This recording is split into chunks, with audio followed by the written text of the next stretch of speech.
What's up guys, Sweaty Dub here, and we are back at it with another Phasmophobia tips and tricks video.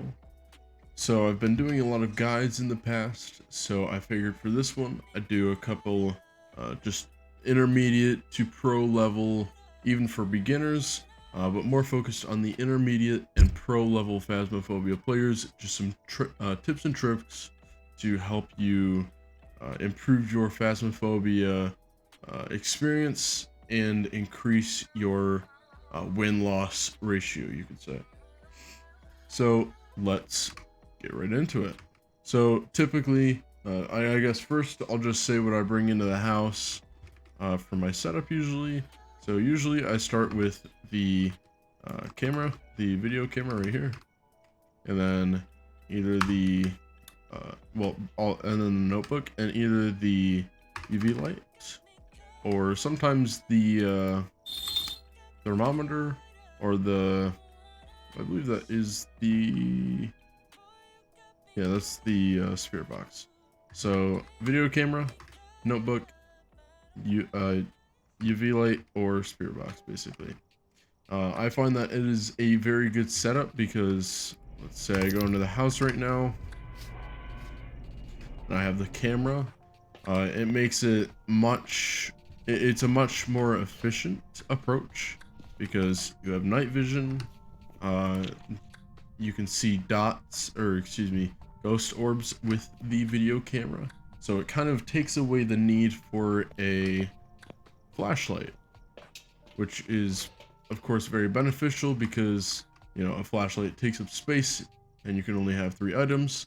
So having an extra, you know, good inventory management is key.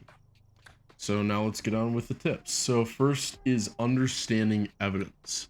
So I do have these written down just so I can remember them. So I'll be looking away from the camera to, you know, see them. But understanding evidence. So what does this mean and how does it help?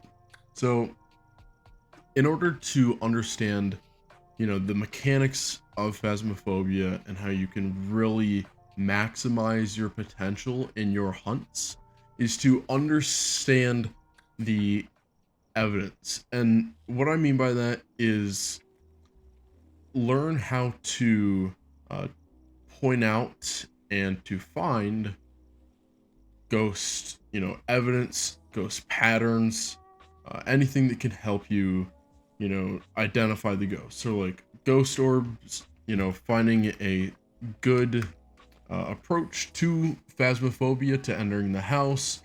Like I do, I have a fairly safe, foolproof method to point out ghost orbs, which is my favorite piece of evidence. Again, that's just, I take the video camera into the house first thing, and I just look around the house to find ghost orbs. If they're not there, cool, I just wasted a bit of time. It doesn't really matter too much, but if they are there, if there is ghost orbs, then I have one piece of evidence, and that's huge. So understand your evidence, know how to find it, the differences in evidence and how they vary, how they differ. For example, if you're looking at an obake and you see one of the traits of an obake, there's 2 traits. One is that it has 6 fingers. So if you get ultraviolet, and it has 6 fingers, so if it's a handprint on a door and it has 6 fingers, it's an obake. Now, a lot of people don't know actually about the obake is that it can hide that 6th fingerprint sometimes and show only 5 fingers. So that's kind of a little deception method from the obake that you need to watch out for and you need to know.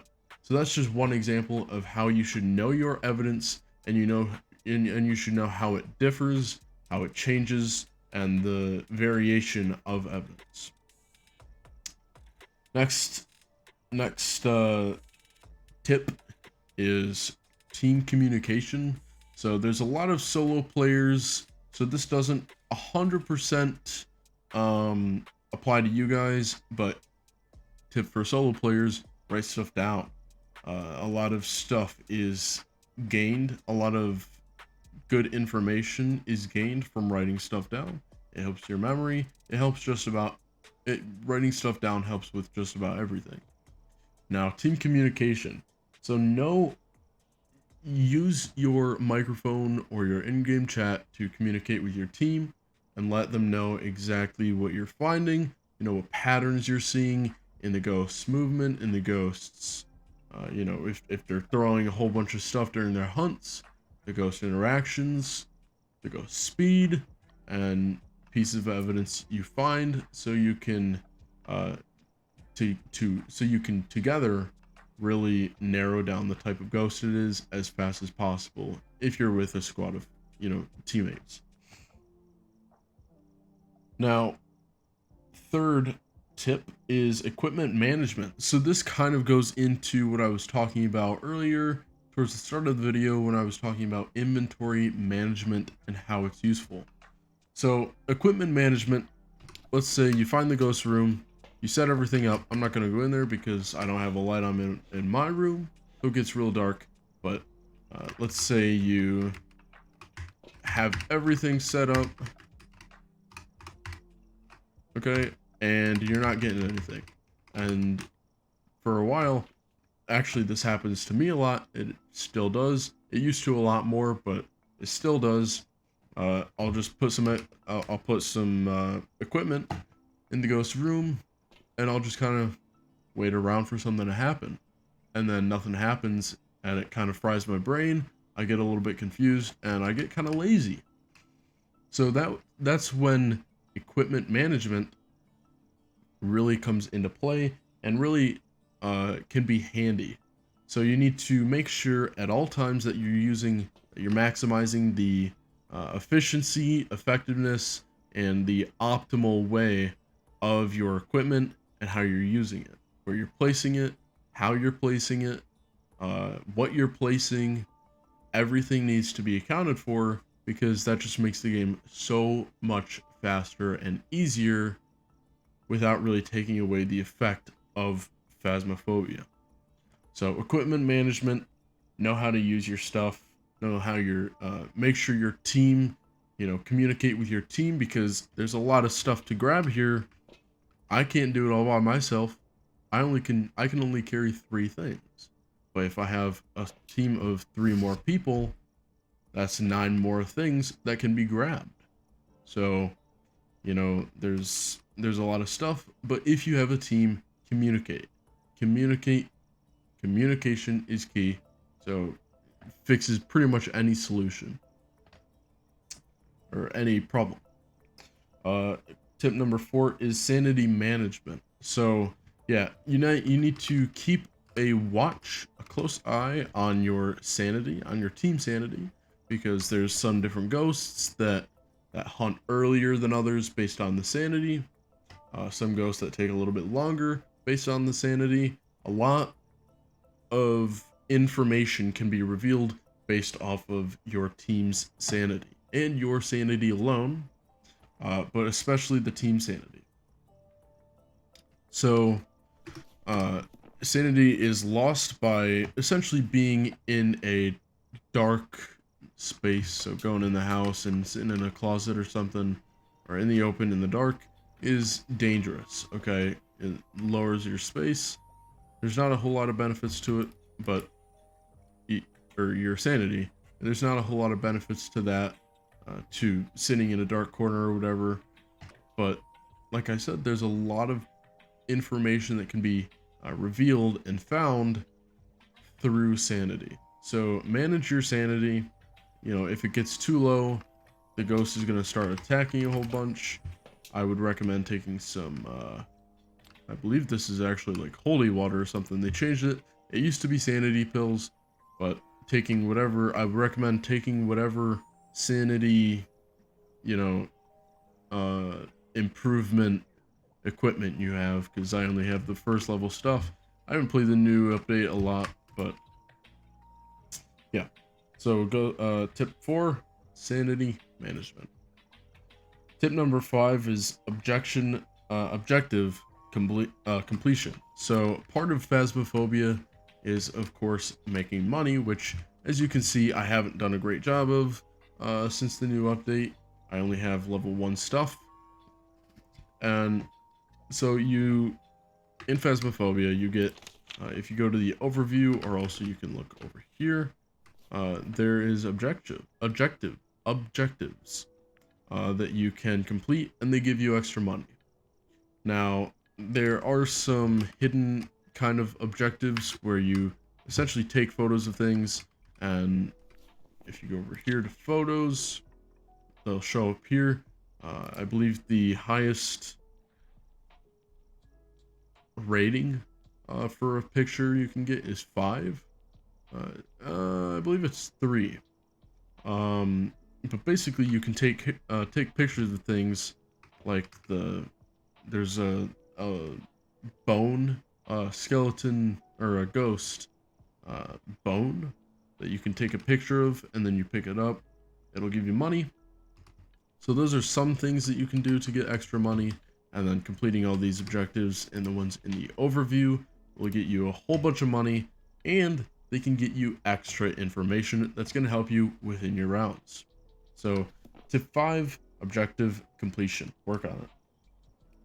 Tip number 6 is ghost behavior. So this kind of goes into, I believe it was understanding evidence, but it's a little bit different. So understand your ghost behavior.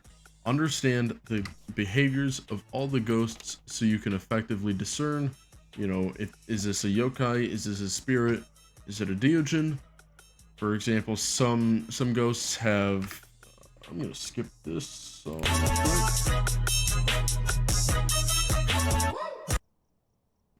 going to cut that out.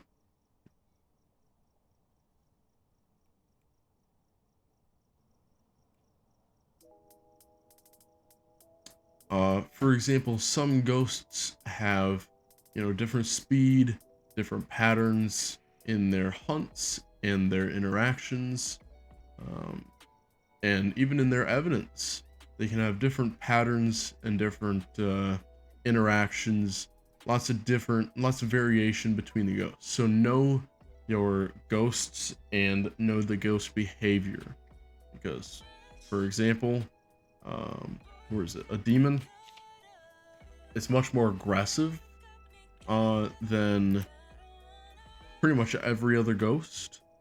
So, you know, that's just one example of ghost behavior that you need to watch out for, and that you can know. And it's just one example of why you should know ghost behavior and have it really down to a T. Because, once again, if you have that under your belt, then pretty much every round is going to go your way. So if you have all these tips down to a T, then I would say you're sitting pretty. Tip number 7 is hunting mechanics. So understand the mechanics of a hunt. So that includes, you know, what triggers them, how to survive these hunts, memorize hiding spots, stuff like that. Know how the hunts work, how to survive them, how to trigger them, and, you know, at what point should you try to initiate a hunt? What point should you, you know, there's certain scenarios where you should not try to initiate a hunt. So know the times for a hunt, and know how to survive the hunt, and know exactly what a hunt entails, and, you know, the mechanics of it. Because, once again, there's so much variation, but if you can get it down to a T, then then pretty much everything becomes so much easier. Tip number 8 is evidence process of elimination. So let's see, let's go to the evidence tab or page. So obviously you click something, it shows, you know, what ghost it could be. Okay, now use the process of elimination for this. So, of course, excuse me. So, of course, you're bringing all this equipment into the house and you're using it. Okay, You're using it for the process of elimination. So try one piece of evidence after the other. Try to use all of the evidence that you can in every round, because if you do that, then the ghost is, unless you're in I believe it's called expert difficulty or nightmare, then pretty much always the ghost will give you the evidence that you need, and you're gonna figure out what ghost it is. So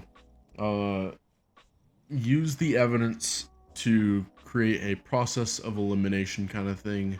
And also, one thing you can do is you can really effectively use the process of elimination to really narrow down the ghost. For example, if I have EMF level 5, click it. Cool. That brings me down to Spirit, Wraith, Jinn, Shade, Oni, and a bunch of other ones. But let's say I don't have DOS projector, so I'm gonna do that.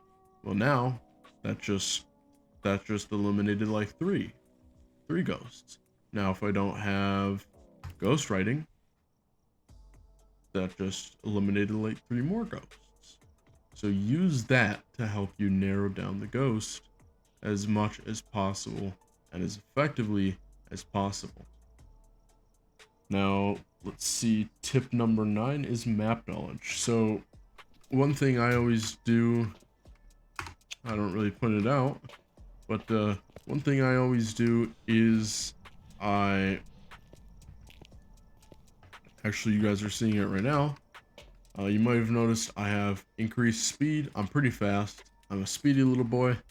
But I put the mode on custom, the difficulty on custom, and I give myself extra speed. And this is just one thing I would recommend. I don't actually do this, but I would put the speed as high as it can go, and then just walk around the map, Oh my god, that terrified me. I'll keep that in the video because that was kind of funny. Whew. Wow, I was not expecting that. But just walking around the map, maybe with a flashlight or something, maybe with the night vision camera, whatever works. But just familiarize yourself with the map, and then in every round,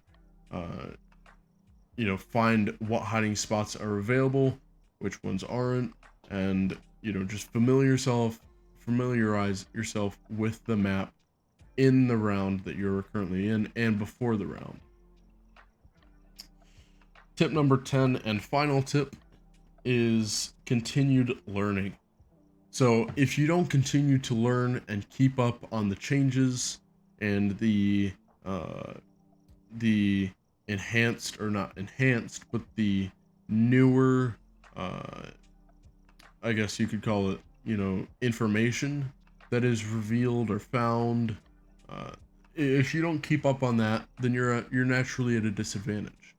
That's the way anything works. If you don't keep up with the status quo or the current, situation, the current information, then things are going to be harder for you than if you know everything there is to know, which obviously with Phasmophobia, that's probably going to be a pretty hard thing to do, to know everything, but know as much as you can. Always try to know as much as possible, because if you do know as much as possible, once again, things are going to be so much easier for you, and you're going to be a much better Phasmophobia player. So continue to learn, after this video, after you think you have it all, figured out, because even, there's even pros like Insim, or I forget his name, I don't know, Bushwhack something, but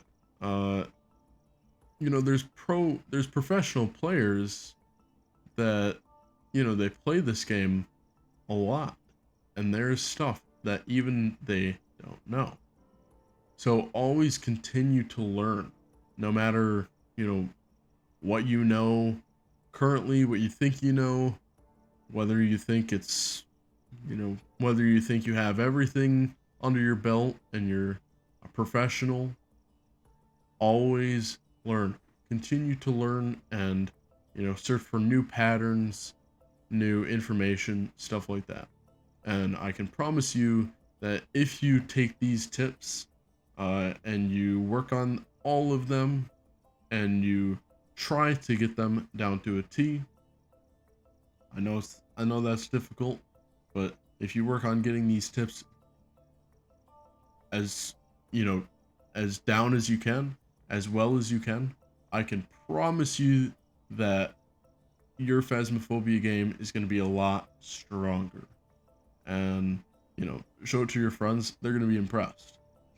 So, gist of the video is to, really familiarize yourself with the game, communicate, know what exactly you are going into before you go into it, and continue to learn and search for new patterns, new things that can help you evolve your Phasmophobia game.